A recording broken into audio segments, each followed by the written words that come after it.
ওকে, তো সকালবেলা খাবার নিয়ে চলে আসলাম। অফিসে যাব, তো শাওয়ারটাও নিয়ে অলমোস্ট রেডি হয়েছি, জাস্ট খানা খাবো তারপরে বেরোবো। তো সেই জন্য নিচে হচ্ছে পান্তা ভাত, আর গতকালকে রাত্রেবেলা চিংড়ি মাছ ভর্তা বানাইছিলাম, সেটারই কিছুটা ছিল, চিংড়ি মাছের ভর্তা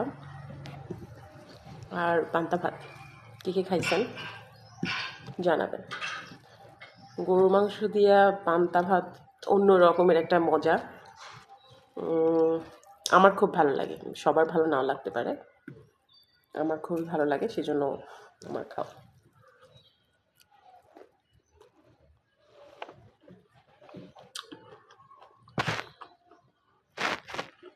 বেস্ট। I love this. সাথে একটু চিংড়ি মাছের ভর্তা। Now put your mouth and blast.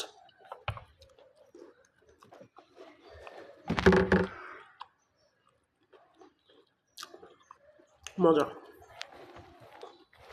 তো খাওয়া দাওয়া শেষ করে বেরোচ্ছি।